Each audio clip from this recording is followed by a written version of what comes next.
Laffitte, Alex Murdaugh, and Corey Fleming have all pled guilty and taken full responsibility for their crimes in federal court. As we have said many times, these crimes would not have happened without Alex Murdaugh, but they could not have happened without Russell Laffitte and Murdaugh's other enablers. We are hoping that the admissions that Laffitte made here today and the significant prison term that he will be serving can bring the victims some semblance of closure.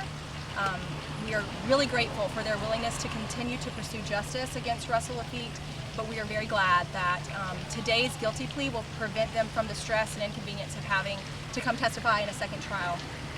We want to thank our partners at the FBI, SLED, and the Attorney General's Office in their pursuit and investigation and prosecution of Russell Laffitte and his financial crimes. And we are very pleased with the result of today's change of plea hearing. What's the message you're sending to not just the potential future Murdaughs? We have remained committed to pursuing justice for the victims and all of the co-defendants of Alex Murdaugh's financial crimes, and we will do that with everyone who commits violations of federal law in South Carolina. Is this what you wanted to see as far as the plea? Is this everything that the government was hoping for? It is, yeah. I think that the admissions specifically, after years of hearing Russell Laffitte deny his criminal culpability for these crimes, it means a lot to the victims to hear him take responsibility and admit what he did, and I think that's important to the government too in determining what the best result is here. And so not only his admissions, but the significant prison term and his payment of full restitution before his sentencing are all results that we were hoping for. What do you think made the difference? Why did he decide to plead guilty at this time? I can't tell you. I can't tell you. Did you have extra evidence that you were maybe planning to introduce at this trial and that you didn't introduce at the last trial? We did expect to have some additional evidence that was not presented in the prior trial, but I can't say whether that made a difference in his decision to plead guilty. Was that extra evidence referenced at all in what you read out today? It was not.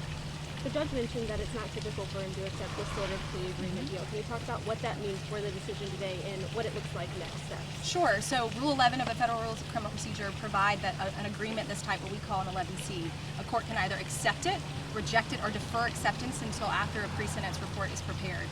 Typically, they defer acceptance or rejecting until they've had an opportunity to review the evidence in the case and see the pre-sentence report.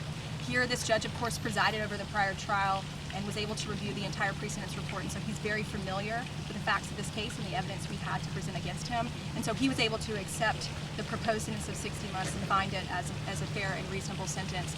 That means that we are all bound by the plea agreement's terms at the change of plea hearing today. We are all bound by that plea agreement.